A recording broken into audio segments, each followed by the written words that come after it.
Lá no início, só pra gente poder tentar conectar as pessoas que estão começando na carreira ou que até migrou. O que vocês imaginavam? Eu quero ser modelo, eu quero ser mega empresário, eu quero ser...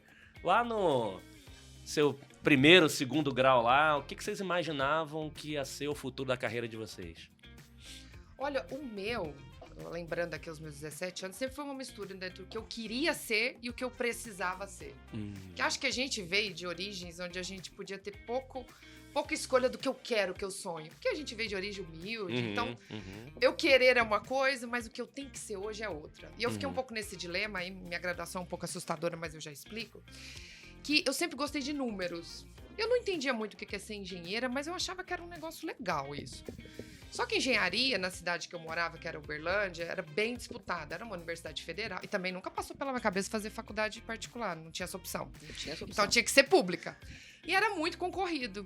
E eu lembro que na época eu não tinha chance de não passar. Porque eu não ia poder fazer cursinho. E aí talvez eu ia regredir o meu conhecimento. Eu falava, cara, eu tenho que entrar, porque eu tenho que estudar, porque eu tenho que trabalhar. Eu falei, nossa, acho que engenharia é arriscado, não sei se eu consigo. Aí eu fui pra algo um pouco próximo. Vamos próximo. Qual é? Acho que eu vou fazer matemática. É certeza que eu entro, mas não é certeza que eu saia, né? Mas foi uma coisa meio maluca, assim. Eu nunca me permiti, acho que, só sonhar. Eu sempre tinha que sonhar com o pé no chão. Eu fui sonhar agora recentemente, depois de velha, né? Mas naquele momento eu tinha que sonhar com um pouco de responsabilidade. Então eu falei, acho que eu vou fazer matemática, que eu entro. Putz, é número e eu vou ser professora. E beleza. Mas a gente é muito imaturo ainda, né? Então eu tinha esse viés de responsabilidade e entrei. Então assim, eu me formei em matemática. Mas a primeira vez que eu entrei numa sala de aula, eu era jovem, eu tinha 18 anos. Com um bando de adolescente, no ensino público, eu fiquei um pouco assustada. Aí eu falei, eu acho que não dá. Só que aí logo eu entrei no call center, e aí, fiz faculdade, entrei, veio... eu falei, gente, o número tá presente em tudo. O número sempre foi algo muito presente na minha vida. E aí eu me deparei um pouco ali com um dilema, né, de siga a minha carreira, não. Aí eu falei, cara, tem muita coisa aqui dentro. Então eu fui pra linha da estatística. Mas antes lá do call center, lá você na... Meu... Pegando aqui, Papeto, vai saindo aqui seu microfone, senão vocês não ouvem a gente. Lá no início, você... Lá com teus 16, 17 anos, pensava nessa linha de estatística, matemática, e queria ser professora de matemática. Eu queria ser engenheira, e eu só não investi porque eu não tinha certeza que eu ia conseguir entrar na faculdade, porque era um curso mais concorrido. Então isso é a primeira experiência. Antes disso, você não... De novo, era o teu sonho, meu primeiro emprego, eu quero fazer... Queria ser engenheira e tal, só que eu não fui pelo meu sonho. Entendi. Porque eu tinha uma responsabilidade financeira de me sustentar, de ajudar minha família, que era simples. Falei, se eu não passar, eu tô ferrada. Pode falar, né? Pode. Porque eu preciso trabalhar e a faculdade ajuda a trabalhar. Então eu falei, cara, eu vou abrir mão do meu sonho de querer ser engenheira e eu vou pra algo que eu tenho certeza que eu entro na faculdade e que vai me abrir portas pro emprego. Foi essa. Então ali, com 18 anos, onde você escolhe o que vai ser quando crescer, não foi por sonho. Entendi. O sonho era um lado, eu falei, putz, não dá pra sonhar agora. Deixa eu investir e uma hora eu sonho. E eu fui sonhar quase 20 anos depois, né? A sorte é que o caminho se desandou para algo bacana. Boa. Então, eu fiz matemática e desviei o meu caminho pro lado da estatística e investi no business. Mas você chegou a dar aula? Cheguei. Então, assim, até para depois ir conectando as coisas. Então, a primeira coisa, seu sonho era matemática, seu sonho era engenheira, mas matemática para trabalhar, e começou, o seu primeiro trabalho ali foi dando aula. Eu fiz estágio, mas meu primeiro emprego foi ser operador de atendimento. Tá, então você não chegou a dar aula de... Antes você não chegou a dar aula de matemática. Não. Emprego mesmo foi o primeiro... Que foi quando eu vi... Não chegou a estagiar, trabalhar na loja do amigo, na loja do vizinho, nada, meu primeiro emprego foi ser operador de atendimento. Primeiro trabalho mesmo foi no... Que quando eu vi, falei, eu posso concluir minha graduação, que eu acho que tem espaço pra mim. Né? Não preciso só dar aula, tal. Então eu concluí, mas fui para uma linha da estatística, eu fui para planejamento, fui usando isso. Entendi. E hoje eu tenho certeza que eu fiz a coisa certa. Legal. Não acho que eu me perdi um pouco no começo, querendo priorizar a necessidade, mas a vida dá a chance de, em algum momento, você seguir seu coração e pelo que você sonha, né? Então, a minha história começou com necessidade para depois sonhar. Não, e isso é bacana porque, com certeza, algumas pessoas que passaram aqui, e muitos que estão assistindo, tem muita história parecida com essa. De, assim, com a sua, de eu sonhei uma coisa... quero fazer isso, mas deixa eu começar aqui com uma atendente para poder fazer minha faculdade e depois tentar ir para uma outra história. Eu conheço história assim.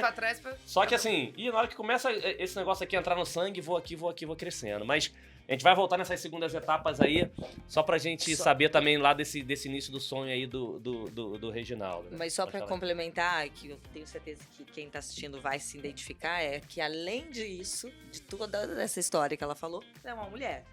Então ela também pensa, nesse momento, a gente também pensa qual é o lugar que a gente pode, né, pensava, Legal. né, ocupar, né? Isso Eu era mulher, mais Verdade. velha. então. Verdade.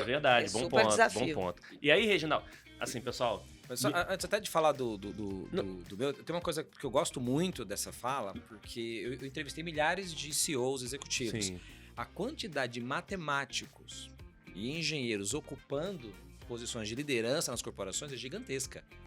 Eu tenho encontrado muito também. Não me Muito. sinto mais sozinha. Exato, e não é uma coisa... Então você que está procurando uma formação, pode considerar, viu? Verdade. Porque verdade. ajuda muito Não. a tomada de decisões. E hoje é tudo Pensamento assim, é estratégico. tudo números, né, gente? Exato. Assim, Exato. se você não gerenciar resultado, número, é bacana, é bonito, é propósito, é tudo, mas no final das contas É a última linha. É a né? última eu fui linha. adestrada a ter uma linha de raciocínio lógica que eu uso Perfeito. pra tudo. Perfeito. Inclusive, Bacana. na hora de dividir a conta Ó. do bar, geralmente passa é pra isso e tecnologia, É melhor, né? mim. Não, essa é melhor, né? É. Essa- Não, e rápido, né? Sai assim, a conta do bar, um olha pra Não, cada eu outro, fala falo, embora. gente, Não, eu já real- deixa já vai pra mão da realmente, Carla. Eu já. estudei 4 anos pra fazer isso aqui, pra dividir essa conta. Conta do bar.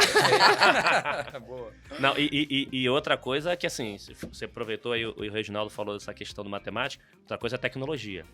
Saber minimamente a loja de programação, hoje em dia tem alguma informação, porque acho que uma das línguas mais faladas no mundo é a língua de programação. É. Então é importante também que o pessoal fala, mas eu sou de marketing, eu sou disso. É importante você ter uma noção de a quant e também tecnológica. Mas vamos lá, fale-me tudo lá, sei lá, no início, assim, você é jogador de futebol, você Rapaz, eu tenho assim, eu tenho uma situação na minha vida que eu costumo falar isso, e algumas pessoas até estranham. Eu tenho pouquíssimas memórias da minha infância. Mas pouquíssimas, mesmo? pouquíssimas. Interessante. Uma delas que eu tenho é um dia eu brincando, pulando, Aham. e a minha mãe fazendo assim com o braço. Filho, vai pra lá pra você não cair em cima das panelas. Por quê? Eu tava pulando em cima da cama Ah, e a gente morava num cômodo aham, e o fogão era do lado da cama, assim, ó. uhum. Então eu venho de uma origem Caramba. muito pobre. Né? Minha mãe me fabricou junto com meu pai lá no Paraná e desembalaram aqui em São Paulo. A gente veio aqui para São Paulo, veio da minha mãe, nasci aqui no Sol das Clínicas, mas uma condição muito precária, muito pobre. Uhum. Então eu tenho pouquíssimas lembranças, mas a lembrança que eu tenho é que a gente era muito pobre. Aham. E eu vivia meio naquela caverna de Platão ali. Eu falava, só existe aquele mundo. Uhum. Quando eu pude perceber que existia vida além da pobreza, Nossa. eu falei, eu não sei o que eu vou ser, mas eu não quero ser essa miséria que a gente vive. Aham. Então eu procurei desde o começo essa cabeça de empreender, de fazer riqueza, de gerar valor, Legal. porque eu sabia que se eu fosse na trilha comum Uhum. da família, dos amigos, do bairro ali que a gente morava, eu ia viver aquela situação. Perfeito. Então, se você perguntar pra mim, Reginaldo, o que você queria ser? Eu vou falar pra você, eu não sabia que era empresário, mas eu queria ser aquele cara que ele conseguiu mudar a vida dele.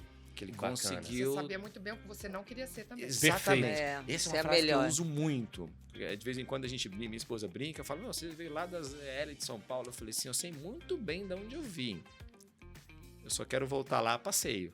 Perfeito. É. Né? Só- Então é uma coisa assim, sem querer desprezar, claro, fazer juízo de valor, Claro, mas claro. quem viveu ou quem vive uma situação de muita pobreza, ele precisa encontrar um caminho de sair daquilo. É. E o empreendedorismo, muitas vezes, é a única forma. Porque se você vai naquela trilha normal de educação tradicional que tem, cara, dificilmente. Fato. Tanto que eu vejo os meus amigos, o pessoal que morava lá, da minha idade, Uhum. a maioria deles continua na mesma condição, replicando aquilo que os seus pais construíram. Uhum. Então, e o Brasil é um país das oportunidades. Muitas. Tá? Então, o que você queria ser quando você era pequeno? Cara, não sabia que o nome era empresário, mas hoje eu descobri que eu queria ser empresário. Tá? Perfeito, Então tem perfeito.